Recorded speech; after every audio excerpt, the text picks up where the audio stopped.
الحمد لله نحمده ونستعينه ونستغفره ونؤمن به ونتوكل عليه ونعوذ بالله من شرور أنفسنا ومن سيئات أعمالنا من يهده الله فلا مضل له ومن يضلله فلا هادي له۔ میرے عزیز دوستو، گزشتہ سے پیوستہ ہمارا سلسلہ ہے آج، کیونکہ سورۃ توبہ آیت نمبر 18 میں 3 صحابہ کرام رضوان اللہ علیہم اجمعین کا واقعہ بیان ہو چکا ہے، اور تینوں صحابیوں کے ان واقعات سے ہمارے لیے اور خود غزوہ تبوک سے ہمارے لیے چند اہم فوائد ہیں۔ آج کل کی ہماری جو نئی نسل ہے، یہ اپنے جدید الفاظ میں جو کہتی ہے کہ چند پوائنٹ ہیں۔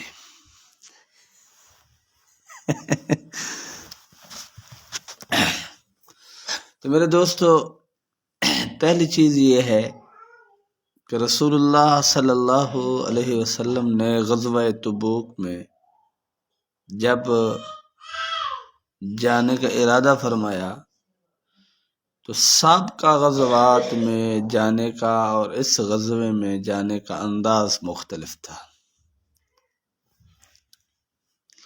کیا مطلب یہ ہوا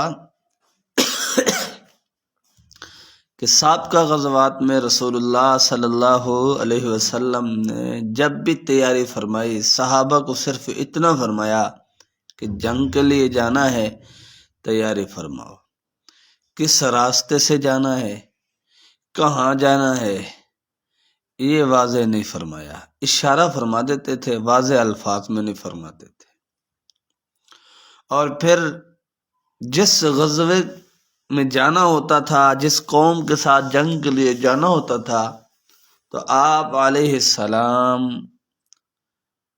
اس غزوے کی سمت جو راستہ تھا وہ نہیں جاتے تھے، بلکہ اس کی مخالف سمت سے سفر شروع فرماتے، تاکہ وہاں رہنے والے منافقین جاسوسی نہ کر سکیں۔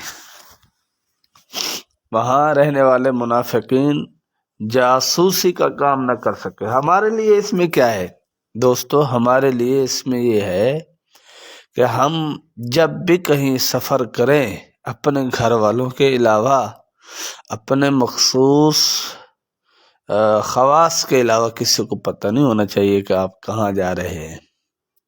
اگر آپ کی یہ بات اوپن ہے اور آپ بڑی شخصیت ہیں تو پھر آپ کو راستہ بدل لینا چاہیے۔ اور فرمایا دوسرا فائدہ کہ رسول اللہ صلی اللہ علیہ وسلم کی ذات اقدس کو جمعرات کا دن سفر کے لیے بہت پسند تھا۔ کوشش کر لینی چاہیے، سنت زندہ ہو جائے گی کہ اگر کہیں سفر پہ جانا ہے تو جمعرات کا دن پسند کریں، جمعرات کے دن سفر شروع کریں، رسول اللہ صلی اللہ علیہ وسلم کی سنت زندہ ہو جائے گی۔ اور تیسرا سبق اس میں یہ ملا ہے ہمیں کہ حضرت کعب بن مالک، مرارہ بن ربیع، ہلال بن امیہ رضی اللہ عنہم، ان صحابہ کرام رضوان اللہ علیہم اجمعین سے جب غزوہ تبوک میں نہ جانے کی غلطی سرزد ہو گئی تو انہوں نے اب غلطی پر غلطی کرنا یا گناہ پر گناہ کرنا مناسب نہیں سمجھا،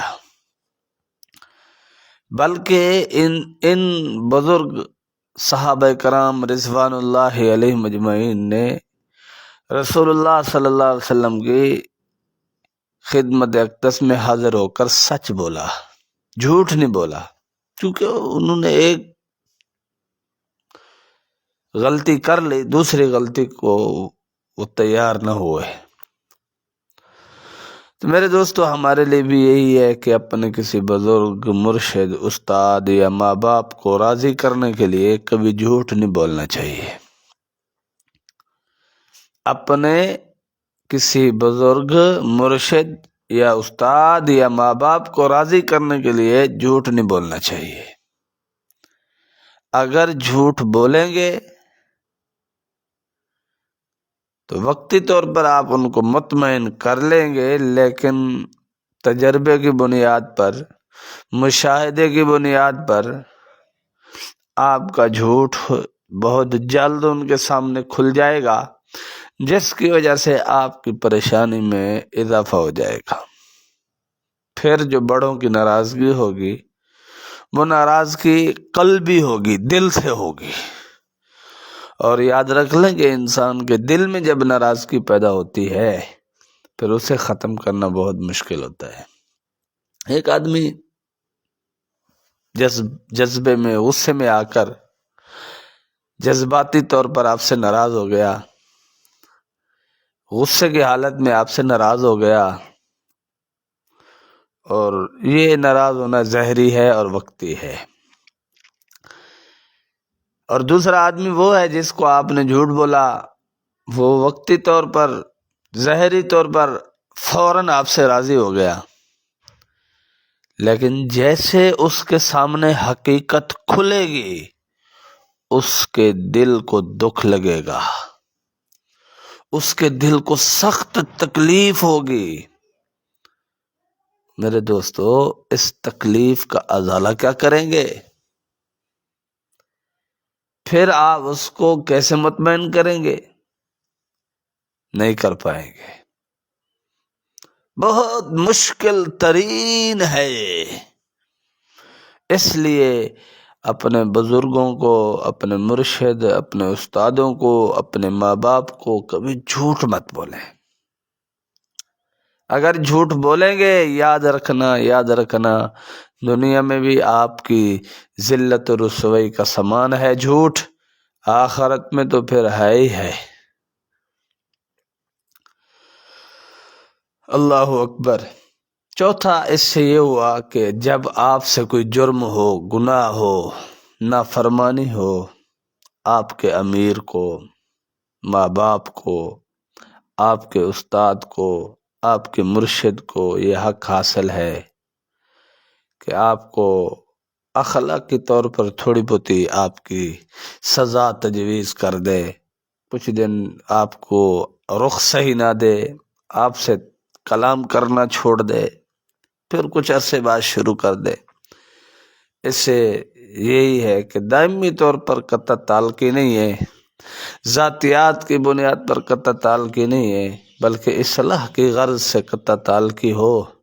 جیسے استاد اپنے شاگرد سے کچھ دن، چند گھنٹے، ماں باپ اپنی اولاد سے بے رخی کرتا ہے، مرشد اپنے مرید سے کرتا ہے، یہ جائز ہے۔ میرے دوستو، پانچواں اس واقعہ سے حضرات صحابہ کرام رضوان اللہ علیہم اجمعین کو رسول اللہ صلی اللہ علیہ وسلم کے ساتھ محبت، یہ ثابت ہوا۔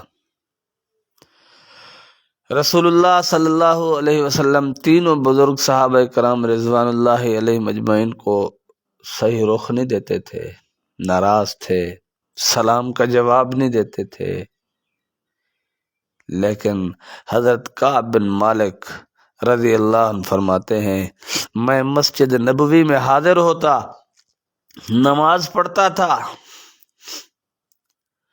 اور چوری چوری دیکھتا تھا کہ رسول اللہ صلی اللہ علیہ وسلم میری طرف دیکھتے بھی ہیں یا نہیں، اور یہ آنا جانا نہیں چھوڑا۔ رسول اللہ صلی اللہ علیہ وسلم کے قریب آ کر نماز پڑھنا، مسجد نبوی میں نماز پڑھنا، حضور صلی اللہ علیہ وسلم کے پیچھے نماز پڑھنا اس لیے تھا کہ ہماری جلد رضامندی ہو جائے، یعنی اپنی مزید بد عملی کر کے کسی کو تکلیف دینا جائز نہیں ہے۔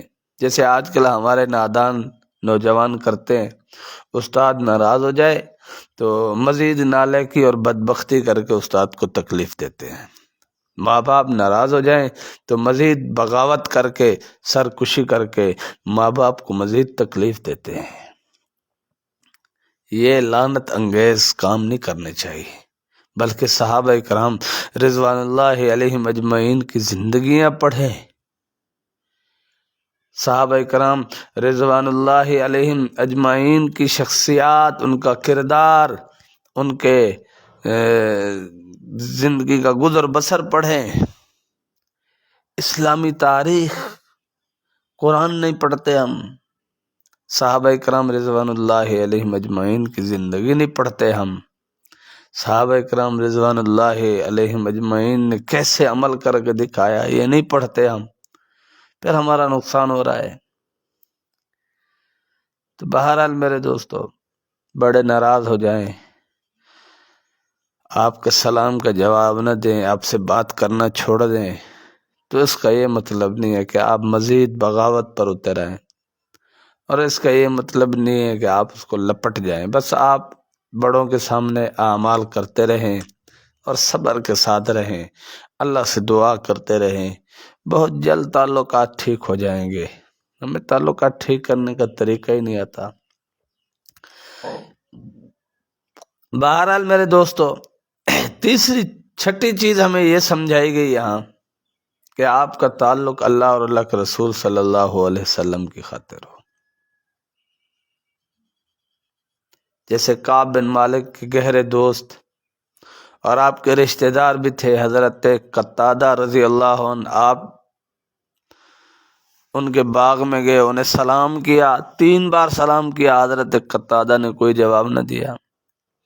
حضرت کعب بن مالک بار بار فرماتے رہے، مجھے اللہ اور اللہ کے رسول صلی اللہ علیہ وسلم سے سچی محبت ہے، کیا تجھے اس محبت میں شک ہے؟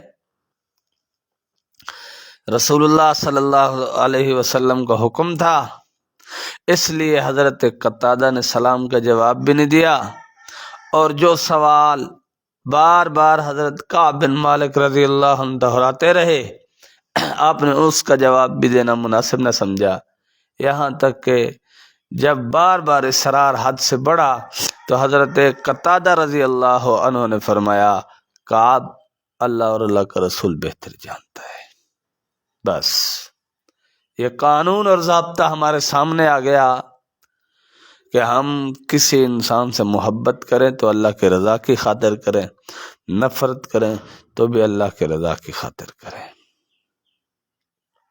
7ویں چیز، جب رسول اللہ صلی اللہ علیہ وسلم ان 3 صحابہ کرام سے ناراض ہوئے، کلام بند فرما دیا، سلام بھی بند فرما دیا، بات چیت بھی بند کر دی اور صحابہ کو بھی روک دیا، تو حضرت کعب بن مالک فرماتے ہیں، میں بازار میں چل رہا تھا، بادشاہ غسان کا خط آیا میرے پاس،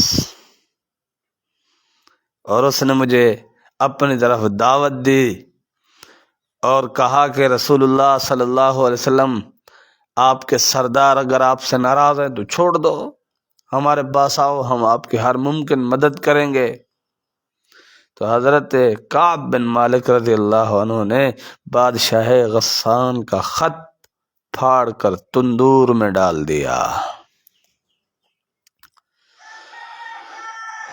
اور رسول اللہ صلی اللہ علیہ وسلم کی ناراضگی، سلام کا جواب نہ دینا، اس کی وجہ سے مزید نالائکی یا رسول اللہ صلی اللہ علیہ وسلم کے دشمنوں کے ساتھ نہیں دیکھا، بلکہ فکر مند ہو گئے کہ میں اتنا گر گیا ہوں کہ مجھے اللہ کے حبیب صلی اللہ علیہ وسلم کا دشمن بلا رہا ہے، مجھے دشمن اسلام اپنے طرف بلا رہا ہے۔ تو یہ ہے دل گردہ چاہیے، خالی محبت کے دعوے نہیں چاہیے۔ اگر ہمیں اللہ اور اللہ کے رسول صلی اللہ علیہ وسلم سے سچی محبت ہے تو پھر ہم یہ رسم و رواج، پھر یہ جھوٹ، فریب، بدبختیاں، نالائکیاں چھوڑ دیں، یہی ہمارے لیے بہتر ہے۔ اللہ اکبر۔ توبہ قبول ہو جانے کے بعد صحابہ کرام رضوان اللہ علیہم اجمعین میں سب سے پہلا درجہ سیدنا صدیق اکبر رضی اللہ عنہ، دوسرا درجہ جناب فاروق اعظم رضی اللہ عنہ کا تھا۔ تو حضور صلی اللہ علیہ وسلم نے جب صحابہ کو ان تین صحابہ کرام کی توبہ کی خوشخبری سنائی تو عام صحابہ دوڑ رہے تھے تو یہ بھی دوڑ رہے تھے۔ انہوں نے بھی اللہ اور اللہ کے رسول صلی اللہ علیہ وسلم کی محبت میں دوڑ لگا دی کعب کو توبہ کی خوشخبری دینے کے لیے۔ اللہ اکبر۔ اور یہ سنت ہے، جب بھی آپ کا دوست کوئی خوشخبری کا مستحق ہو تو خوشخبری دینی چاہیے۔ اور فرمایا جب کسی سے گناہ ہو جائے، جیسے کہ مرارہ بن ربیع رضی اللہ عنہ غزوہ تبوک میں اس لیے شریک نہ ہو سکے کہ ان کے باغ تھا، اس کی دیکھ بھال تھی، لیکن جیسے ان کو احساس ہوا، ندامت ہوئی، پھر توبہ قبول ہوئی، تو اپنا باغ رسول اللہ صلی اللہ علیہ وسلم کو دے دیا کہ یا رسول اللہ صلی اللہ علیہ وسلم آپ جس کو چاہیں دے دیں۔ سبق ملتا ہے جب کوئی گناہ ہو جائے، توبہ استغفار، پھر اس کے بعد کچھ نہ کچھ مال حسب طاقت صدقہ کرنا چاہیے تاکہ آپ کی توبہ میں پختگی آ جائے اور گناہ کے اثرات جو ہوتے ہیں وہ ختم ہو جائیں۔ اللہ تعالی ہم سب کو ان فوائد پر عمل کرنے کی توفیق عطا فرمائے۔ میرے دوستو، ترجمہ رہ گیا تھا تو ترجمہ کرتے ہیں انشاءاللہ، اللہ عافیت فرمائیں گے۔ فرمایا وعلی الثلاثۃ الذین خلفوا، وہ تین صحابہ کرام رضوان اللہ علیہم اجمعین جو پیچھے رہ گئے، حتی اذا ضاقت علیہم الارض، یہاں تک کہ ان پر زمین تنگ ہو گئی، بما رحبت، باوجود یہ کہ زمین کشادہ ہے، وضاقت علیہم انفسہم، اور ان کی جانیں، ان کی زندگی ان پر تنگ ہو گئی، وظنوا، اور وہ سمجھ گئے، اللہ ملجأ من اللہ الا الیہ، ہمارا کہیں بھی ٹھکانہ نہیں ہے مگر اللہ کی طرف۔ ثم تاب علیہم لیتوبوا، پھر اللہ تعالیٰ ان پر مہربان ہوئے